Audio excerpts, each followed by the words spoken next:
बोलिए श्री सतगुरु महाराज जी की जय, सच्चे दरबार की जय।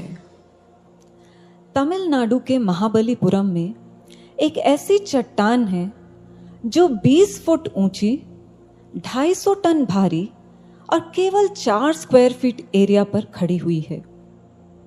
इस चट्टान की विचित्र बात यह है कि ये 45 डिग्री के स्लोप पर पिछले 1200 सालों से खड़ी हुई है। चट्टान के ढलान पर होने की वजह से स्थानीय लोगों की चिंता का कारण बन गई ये चट्टान, जिसके चलते 1908 में आर्थर लॉली साहब, जो वहां के गवर्नर थे, उन्होंने इस चट्टान को हटाने का आदेश दिया, जिसके लिए 7 हाथियों के बल का प्रयोग हुआ। ये चट्टान 1 इंच भी नहीं हिली और रिसर्चर्स और साइंटिस्ट इस बात से हैरान हुए कि ग्रेविटी को मात देते हुए ये चट्टान अपनी जगह पर कैसे खड़ी हुई है। आप जानते हैं, आज ये भारत की हैरत अंगेज जगहों में से एक मानी जाती है। इस चट्टान का नाम है कृष्णास बटरबॉल, या स्थानीय भाषा में कहें तो वान इराई कल। गुरु भक्तों, एक भक्त भी तो चट्टान की तरह स्थिर होता है। उसे चाहे परिस्थितियों की ढलान हो या फिर ऊंचाई, वो स्थिरता से इस मार्ग पर चलता रहता है। जो भी शिष्य गुरु से भीतर से जुड़ा हुआ है, वो इस मार्ग पर डटा रहता है। चलिए आपसे एक प्रश्न पूछते हैं, मैथमेटिक्स का प्रश्न। मैथमेटिक्स में 1 ज्यादा होता है या 64? आप कहेंगे जाहिर सी बात है 64, पर ऐसा हमेशा नहीं होता। चेस या शतरंज के खेल में हाथी, घोड़ा, ऊंट, वजीर सब मारे जाएं तो कोई बात नहीं, पर एक राजा मारा जाए तो 64 के 64 खाने, उनका कोई अस्तित्व नहीं रहता।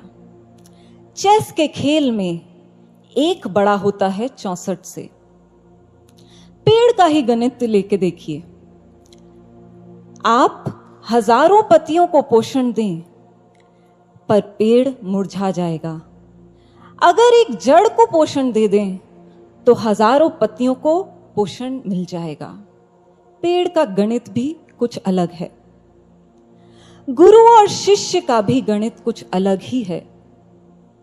एक गुरु हजारों शिष्यों का नेतृत्व करते हैं, पर हजारों शिष्य मिलकर भी गुरु का उपकार, उनका ऋण नहीं उतार सकते।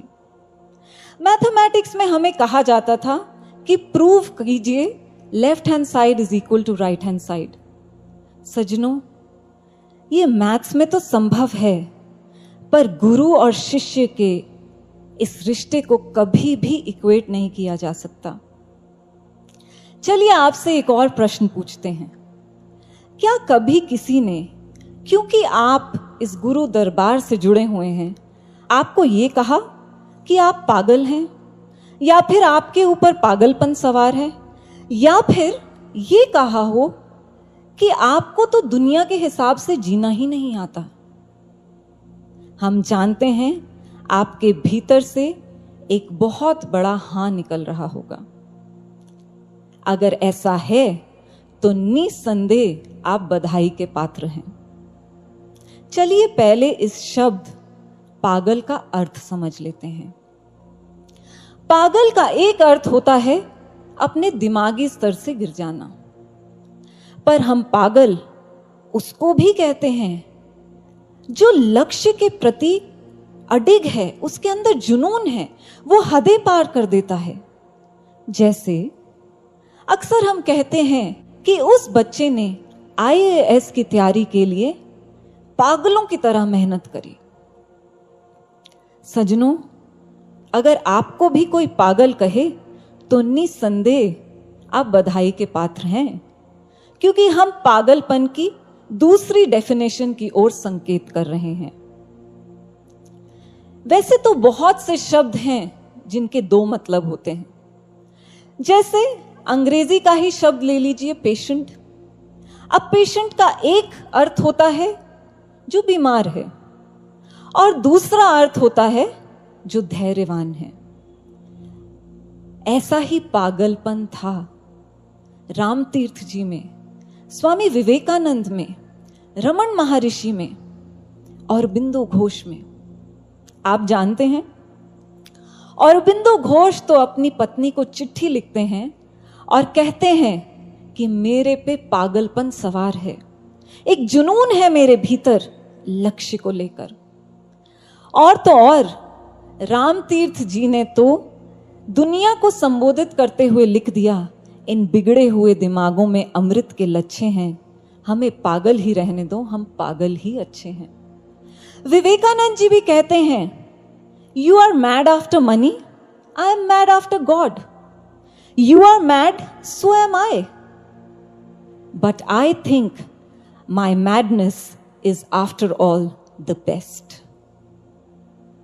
गुरु भक्तों, एक शिष्य के भीतर अगर गुरु के लक्ष्य को लेकर पागलपन हो जाए तो इससे अच्छी बात ही क्या हो सकती है, क्योंकि ये पागलपन उस शिष्य को भक्ति की ऊंचाइयों पर लेकर जाएगा। आपसे प्रश्न करते हैं, जिस पागलपन को लेकर दुनिया हमें ताने देती है, क्या वो पागलपन सच में हमारे भीतर है? इस प्रश्न का उत्तर भीतर से गुरु महाराज जी को दे दीजिए, क्योंकि अगर है तो बहुत अच्छी बात है, और अगर नहीं है तो हमें इस पागलपन को, इस जुनून को अपने भीतर जगाना होगा। सजनों, एक शिष्य के भीतर वो कौन कौन से पागलपन होते हैं, आइए आज ये जानने की कोशिश करते हैं। शिष्य के भीतर पागलपन नंबर 1 होता है साधना और सुमिरन करने का। कहते हैं, if gold rust what should iron do, यानी कि अगर सोने को जंग लग जाए तो लोहा क्या करेगा। वैसे तो हम सब जानते हैं कि जंग लोहे को लगता है, सोने को नहीं। कहने का भाव, अगर एक शिष्य ही साधना और सुमिरन के प्रति निष्क्रिय हो जाए तो फिर बाकियों का क्या होगा। कहीं ऐसा तो नहीं कि हमने अपने जीवन में KFP प्रिंसिपल अपना लिया है। KFP यानी क्या फर्क पड़ता है हम साधना सुमिरन करें या ना करें। पर सज्जनों, फर्क पड़ता है, बहुत फर्क पड़ता है। आप घर में झाड़ू का इस्तेमाल तो करते होंगे। जब हम झाड़ू का इस्तेमाल करते हैं और झाड़ू लगाते लगाते 1-2 तीलियां झाड़ू की बाहर निकल जाती हैं, तो हम क्या करते हैं, उन तीलियों को वापस उस झाड़ू में एडजस्ट करने की कोशिश करते हैं। और अगर वहीं पर कोई खड़ा हो और हमें कहे कि क्या फर्क पड़ता है, 1-2 तीलियां ही तो हैं, तो हम झट से क्या उत्तर देते हैं, अरे 1-1, 2-2 करके ऐसे तीलियां निकलती गई तो फिर कुछ ही दिनों में ये झाड़ू खराब हो जाएगा। साधारण से झाड़ू को लेकर इतनी सजगता, पर एक एक करके हमारी जो श्वास व्यर्थ जा रही है उसके लिए कोई सजगता नहीं, कोई चिंतन नहीं, कोई फिक्र नहीं। सजनों, एक शिष्य जिसके भीतर पागलपन होता है उसको हर पल चिंता होती है, कहीं मेरी एक भी श्वास वेस्ट तो नहीं हो गई। हमें समझना होगा कि small things matter, every drop counts, यानी कि हमारा छोटे से छोटा प्रयास भी हमें इस भक्ति के मार्ग पर बहुत आगे तक ले जाएगा। और इसका जीवंत उदाहरण हमारे देश के लद्दाख क्षेत्र से मिलता है। लद्दाख में सर्दियों में बर्फ बह जाती है पानी के रूप में। अब लद्दाखियों ने इस बहती हुई बर्फ को गर्मियों के लिए संभालने के लिए एक टेक्निक लगाई, एक आइडिया लगाया। उन्होंने क्या किया? उन्होंने इस बहती हुई बर्फ को वापस से एक त्रिकोण आकार में जमा दिया, क्योंकि हम सब जानते हैं लद्दाख में माइनस में टेम्परेचर होता है। और उन्होंने ऐसे बहुत सारे आर्टिफिशियल आइस के पहाड़ बनाए, यानी बर्फ के पहाड़ बनाए, और इनको नाम दिया आइस स्तूपास का। अब इन आइस स्तूपास से बहुत चमत्कारी परिणाम मिले। जब अप्रैल और मई का महीना आता और खेती का समय होता है ये, तब खेतों में यही आइस स्तूपास पानी पहुंचाते हैं। इसी पानी को खेतों तक ले जाया जाता है। आप जानते हैं कि लद्दाख एक कोल्ड डेजर्ट है और इन आइस स्तूपास की वजह से आज वहां पर हरियाली देखने को मिलती है। और इस आइडिया के लिए लद्दाखियों को बहुत सारे अंतर्राष्ट्रीय अवार्ड्स भी मिले। क्या मंत्र था इन आइस स्तूपास का? मंत्र यही था कि पानी व्यर्थ ना जाए। बस यही मंत्र अगर एक शिष्य भी अपने जीवन में लागू कर ले तो वो सच में भक्ति की ऊंचाइयों को छू जाएगा। एक एक श्वास जो हमारी व्यर्थ जा रही है, उस एक एक श्वास को सुमिरन में लगाना होगा और एक ऐसा स्तूपा बना देना होगा कि हमारे मन की बंजर भूमि में भी भावनाओं की हरियाली हो जाए। सजनों, ऐसा जुनून, ऐसा पागलपन एक शिष्य के भीतर होता है। पर आप जानते हैं समस्या क्या है? हमारे साथ समस्या ये है कि जब हम संसार में होते हैं तो हम पूरी तरह संसार के ही होकर रह जाते हैं, करतार को तो भूल ही जाते हैं। पर सजनों, हमें सबक लेना होगा उनसे जिन्होंने सुमिरन पर मास्टरी गेन करी, जैसे कबीरदास जी। हमें वो करना होगा जो कबीरदास जी ने अपने जीवन में लागू किया। उन्होंने क्या लागू किया अपने जीवन में?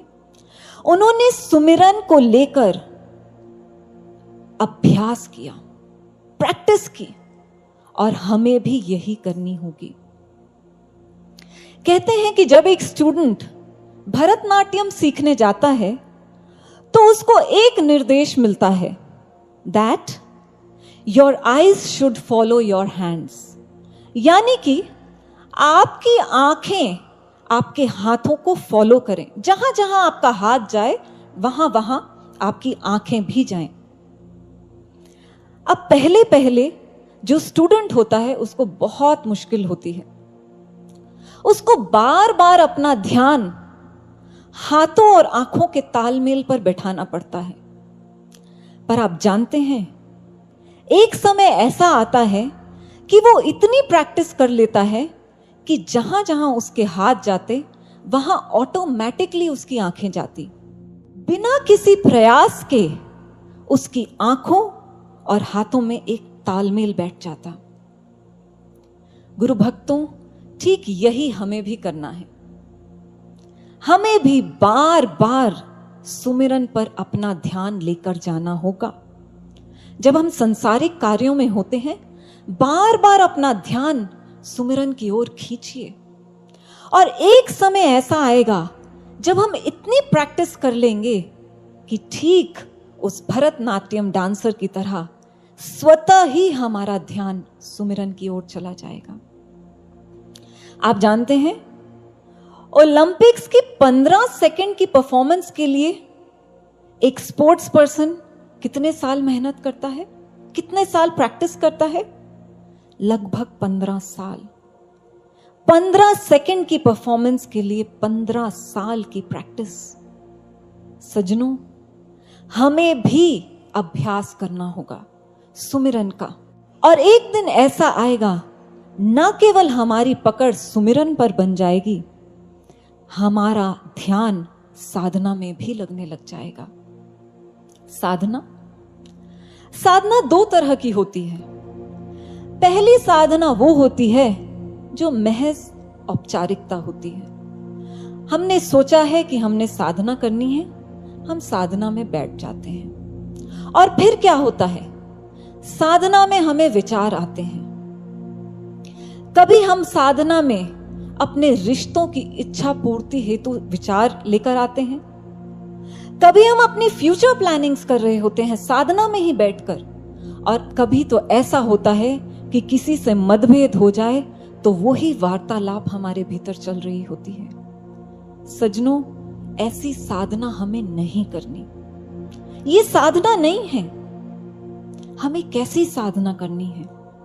हमें वो साधना करनी है जिसमें हम अपने गुरु से एकमिक हो जाएं, हमारा डायरेक्ट अलाइनमेंट हो जाए गुरु के साथ। हमें ऐसी साधना करनी होगी। आपने कभी परछाइयों से खेला है? हम हाथों की अलग अलग आकृतियां बनाते और उन आकृतियों को जमीन पर देखते परछाई के रूप में। पर आप जानते हैं कि साल के 2 ऐसे दिन होते हैं जब आप हाथों की कैसी भी आकृति बनाएं, परछाई जमीन पर दिखती ही नहीं है। इन दिनों को जीरो शैडो डेज कहा जाता है। एस्ट्रोनॉमिकल साइंस के हिसाब से जब सूर्य ठीक पृथ्वी के ऊपर होता है, डायरेक्ट अलाइनमेंट होता है पृथ्वी और सूर्य के बीच में, मानो हमारी शैडो गायब हो गई हो। इसी साल 26 मई को महाराष्ट्र के नागपुर में जीरो शैडो डे ऑब्जर्व किया गया।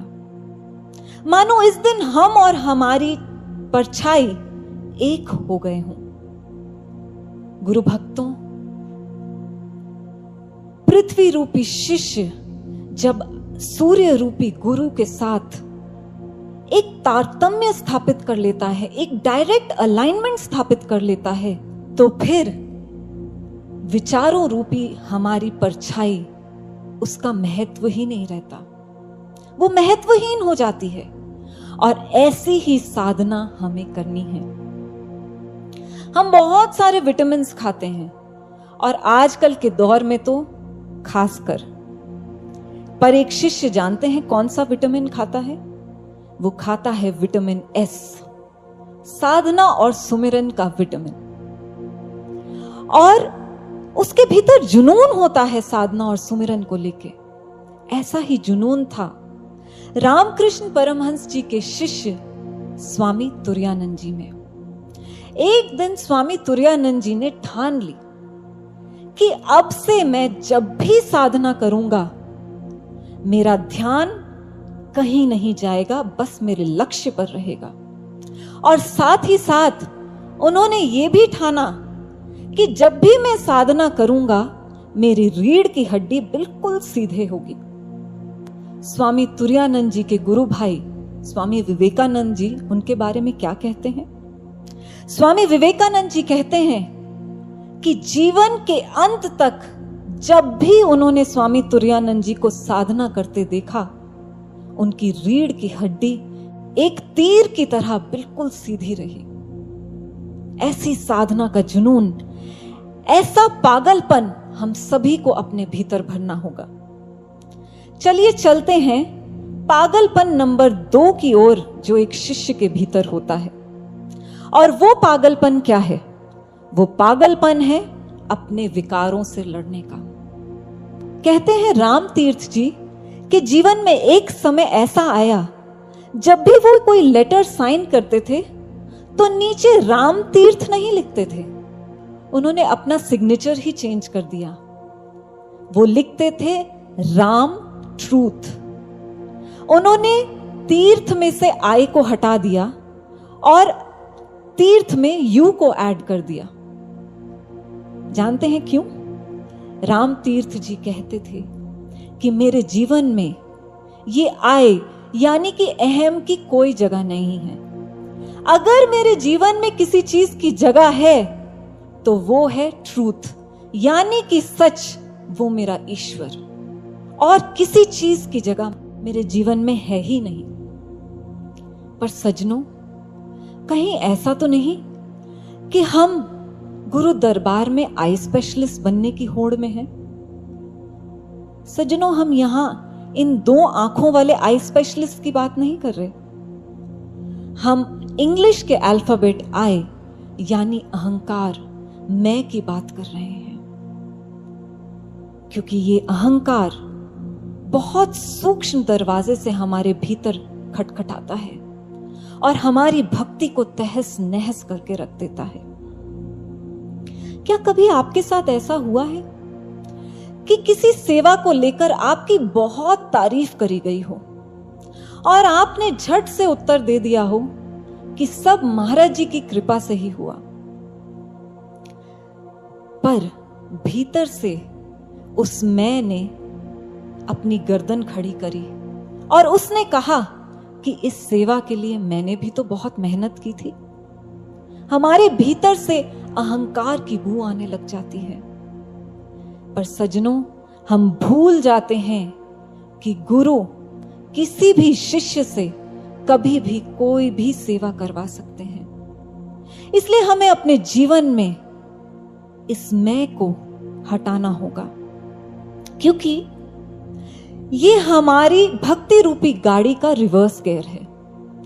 और सद्गुरु आशुतोष महाराज जी भी तो कहते हैं, एक शिष्य हमेशा अटेंशन मोड में होता है, हमेशा अटेंशन में रहता है अपने विकारों को लेकर। इसलिए सज्जनों, इस अवगुण को हमें अपने जीवन में स्थान नहीं देना है। चलिए, जहां अवगुण की बात हुई, वहां एक ऐसे समुद्र की बात करते हैं जो गुणों से भरपूर है। जॉर्डन और इजराइल के बीच में एक समुद्र है जिसका नाम है द डेड सी।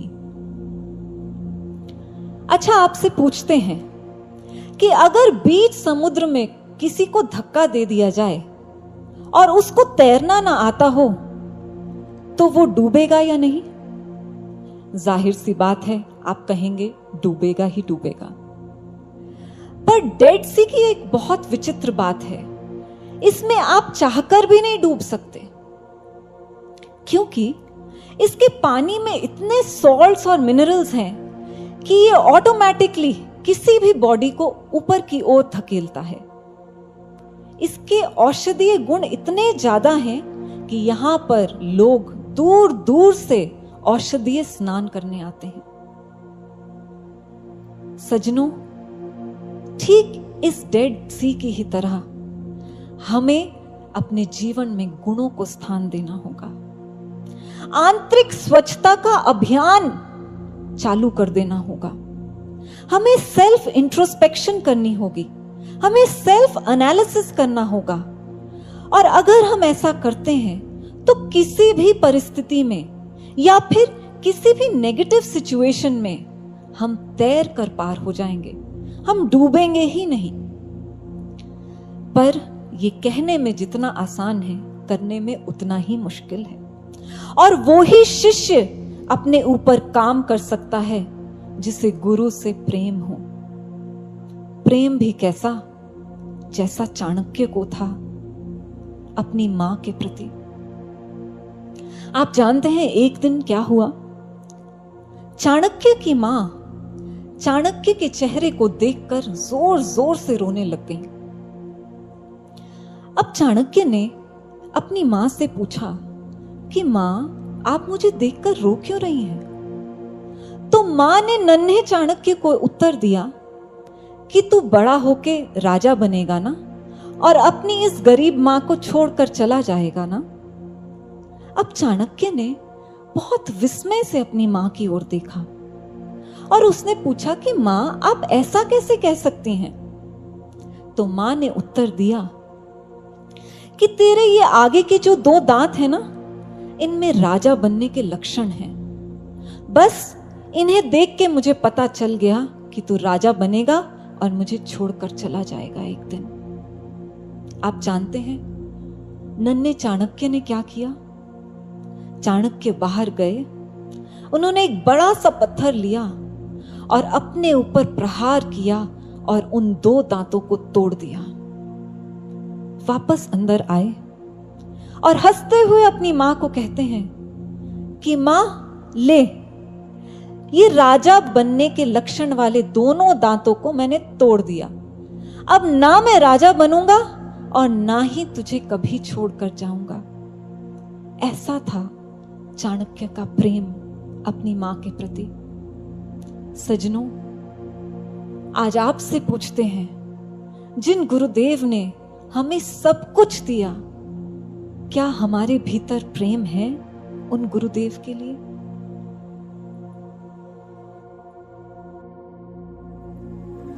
आशुतोष महादानी ने यहाँ हमको बहुत दिया है। जड़ चेतन हर एक व्यक्ति से उसने प्रेम किया है। धन श्रम प्रतिभा और वक्त जनहित में कभी लगाया। उसके हर एक अंश को गुरु ने सूद सहित लौटाया। दया की छाव चले अंग संग नित, गुरु का यही विधाना। करता बहुत उम्मीदें हमसे, हमारा करुणा निधाना। करता बहुत उम्मीदें हमसे, हमारा करुणा निधाना।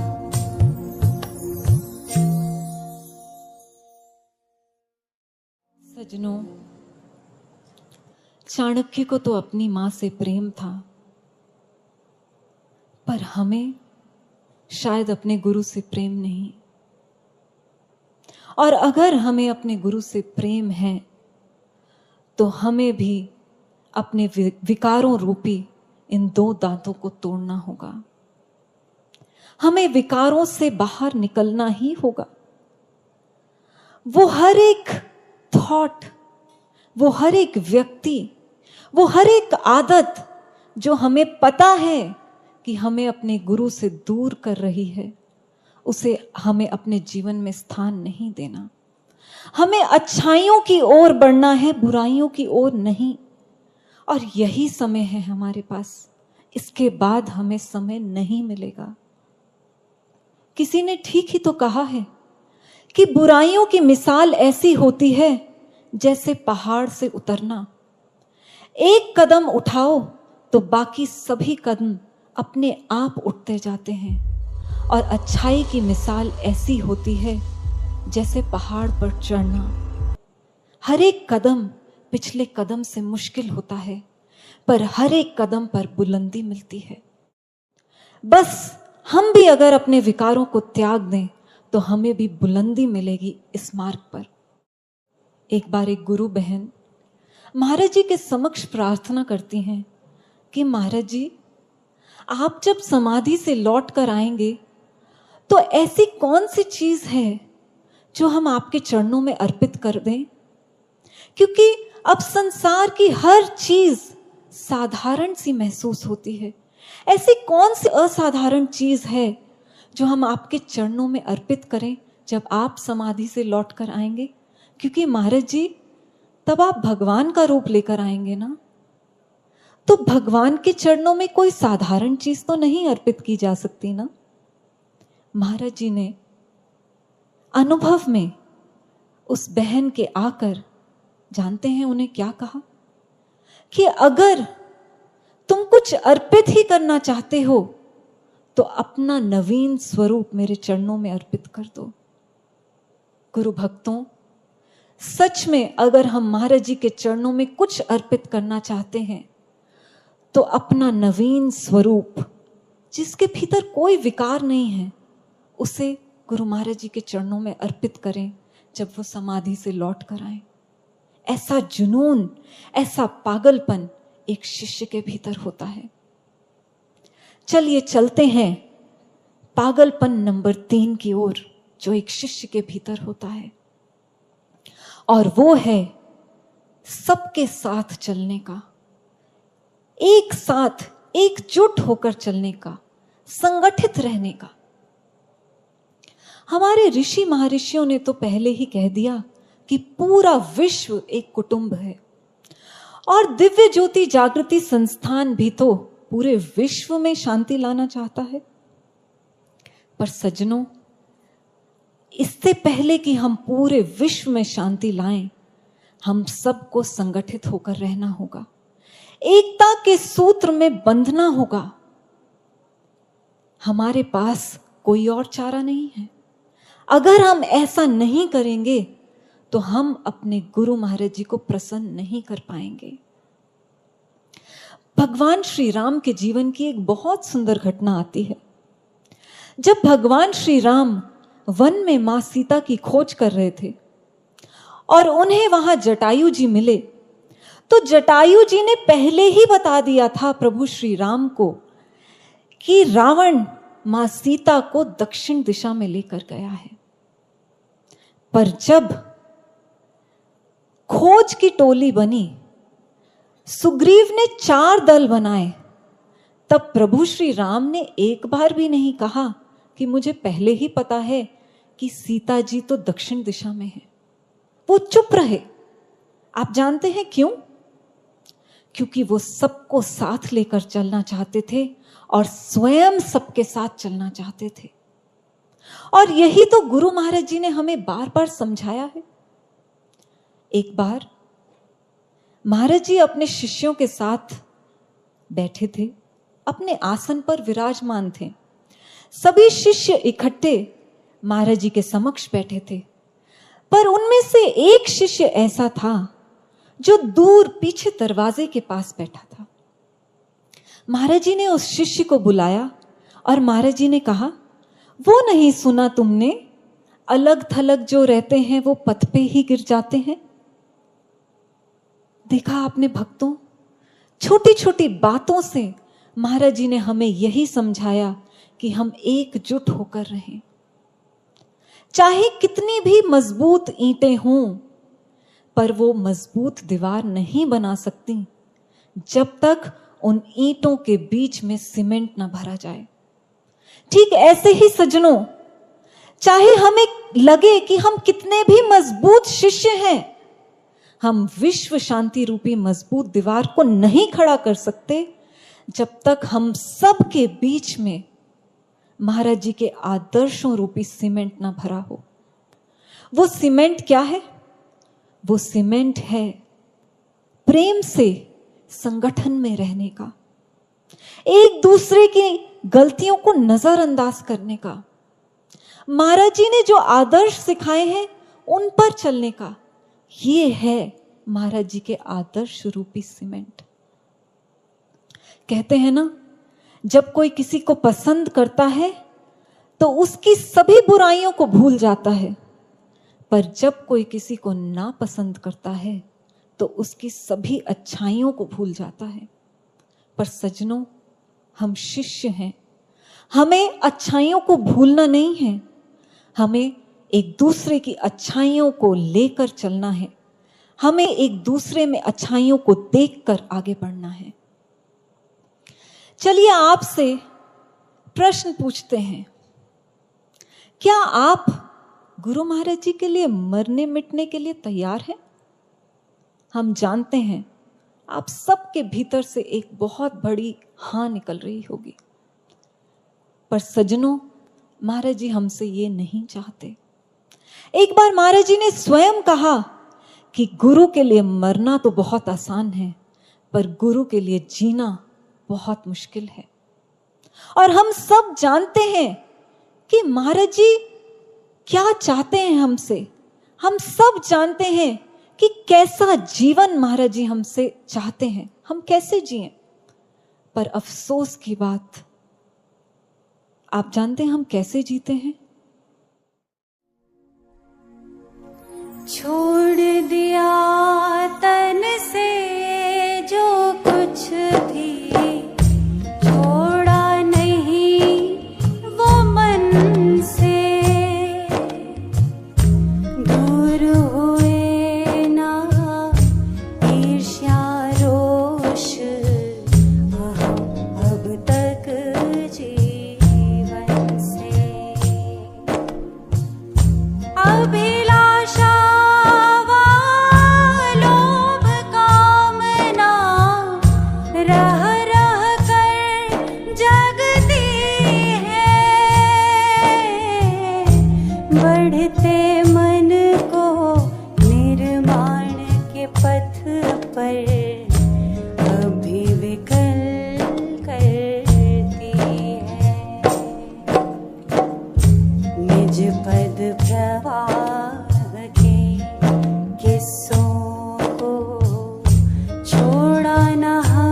गुरु भक्तों, ईर्ष्या, द्वेष, निंदा, चुगली, छोटी छोटी बातों पर रुष्ट हो जाना, इसका एक संगठन में कोई स्थान नहीं होता।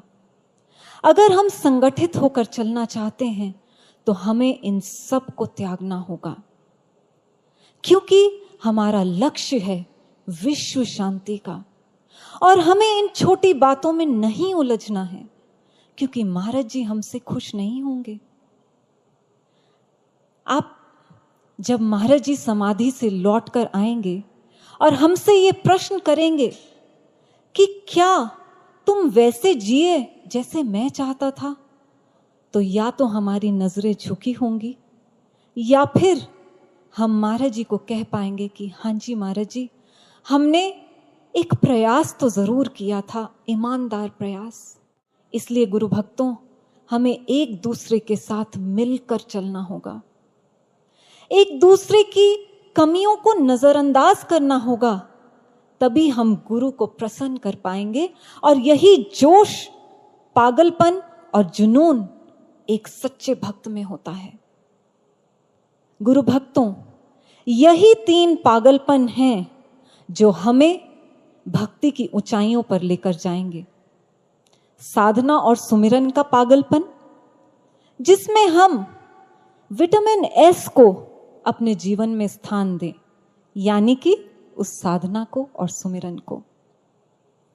हमें अपने विकारों पर काम करना होगा, हमें अपने भीतर गुण भरने होंगे और हमें सबको एक साथ लेकर चलना होगा, तभी हमारे गुरुदेव हमसे प्रसन्न होंगे। और आपको यहां हम ये भी कह देना चाहते हैं कि दुनिया की चिंता मत कीजिए, क्योंकि आप जानते हैं दुनिया का क्या हाल है। 2001 में एक महिला ने अपनी गाड़ी सिएटल के शिप कनाल ब्रिज पर रोकी और गाड़ी से उतरकर वो रेलिंग की उस तरफ टाप गई। अब हुआ यूं कि वहां पर पुलिस आ गई, क्योंकि गाड़ी रुकी थी, और जब पता लगाया गया तो पता लगा कि ये महिला आत्महत्या करने के लिए इस ब्रिज पर आई थी। इतनी ही देर में पूरे ब्रिज पर ट्रैफिक जैम लग गया और लोग जानते हैं क्या कहने लग गए उस महिला को? कहते हैं, कूद जा, जल्दी कर, just do it, come on jump. सजनों, ये है समाज की हालत। दयाहीन, करुणाहीन, किसी के साथ ये समाज संवेदना रखता ही नहीं है। और तो और कई बार तो ऐसा लगता है कि ये समाज बिन पैंदे का लोटा है।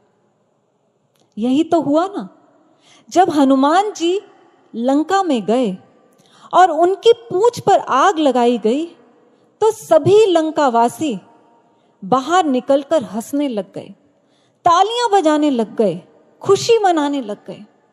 और जब उसी पूंछ से हनुमान जी ने पूरी लंका को आग लगा दिया तो वही लोग कहते हैं, हम तो जानते थे कि ये कोई देव पुरुष है। देखा आपने, ये है समाज, कभी कुछ तो कभी कुछ। इसलिए समाज की चिंता मत कीजिए, अपने भीतर के पागलपन को बरकरार रखिए। रामकृष्ण परमहंस जी भी विवेकानंद जी से कहते हैं कि अगर तू भक्ति के मार्ग पर चलेगा तो लोग तुझे कहेंगे कि इतना पढ़ लिख कर देखो, सब कुछ छोड़कर भक्ति के मार्ग पर लगा हुआ है। और अगर तू इस भक्ति के मार्ग को छोड़कर चला जाएगा तो लोग कहेंगे, देखो कितना बुज़दिल था, चल ही नहीं पाया इस मार्ग पर। इसलिए सजनों, हमें भी चिंता करने की जरूरत नहीं है कि समाज क्या कहता है। समाज हमें पागल कहता है या कुछ और कहता है, क्योंकि किसी ने बहुत सुंदर कहा है, सब्र रख ए बंदे, मुश्किल के दिन भी बीत जाएंगे, जो आज तुझे देखकर हंसते हैं कल देखते ही रह जाएंगे। और सच में गुरु भक्तों को तो पूरी दुनिया देखती ही रह जाएगी, एक समय ऐसा आएगा। एक बार गुरु महाराज जी ने यहीं दिव्य धाम में कुटिया में अपने कुछ शिष्यों को एक बात कही, और जो बात हम आपसे साझा करने जा रहे हैं उसको बहुत ध्यान से सुनिएगा, या फिर ऐसा कहें अपने मानस पटल पर उस बात को लिख लीजिएगा। महाराज जी ने कहा, जो इस ब्रह्म ज्ञान को लेकर अंत तक चलता है वो कितना सौभाग्यशाली है, इसके लिए मेरी डिक्शनरी में कोई शब्द नहीं। आगे महाराज जी ने कहा, जो इस मार्ग को बीच में ही छोड़कर चला जाएगा वो कितना दुर्भागी है, इसके लिए भी मेरी डिक्शनरी में कोई शब्द नहीं। गुरु भक्तों, बहुत गहरी बात कही महाराज जी ने। हम यहां पर नालंदा शब्दकोश, ऑक्सफोर्ड या कैम्ब्रिज डिक्शनरी की बात नहीं कर रहे, यहां सतगुरु भगवान की डिक्शनरी की बात कर रहे हैं। इसलिए महाराज जी के चरणों में प्रार्थना करते हैं कि महाराज जी, हमारे भीतर तो सामर्थ्य नहीं है, आप ही हमें अंत तक इस मार्ग पर लेकर चलिएगा। और गुरु भक्तों, अपने भीतर के जुनून और पागलपन को बरकरार रखिएगा। कमर कस के बैठिए और दिल थाम के बैठिए, क्योंकि इतिहास लिखा जा रहा है और इसको कोई रोक नहीं सकता। तभी तो किसी ने कहा है, समय नदी की धार कि अक्सर सब बह जाया करते हैं, है समय बड़ा तूफान प्रबल पर्वत भी झुक जाया करते हैं। अक्सर दुनिया के लोग समय के चक्कर में आ जाया करते हैं, पर वो सतगुरु भगवान ही होते हैं जो इतिहास बनाया करते हैं, जो इतिहास बनाया करते हैं। इसलिए गुरु भक्तों, आज दिल से गुरु महाराज जी के चरणों में प्रार्थना करते हैं कि हम भी इस इतिहास को बनते हुए देख पाएं। प्रभु हमारे को ऐसी शक्ति दीजिए कि हम भी अंत तक इस मार्ग पर चल पाएं। बोलिए श्री सद्गुरु भगवान की जय, सच्चे दरबार की जय।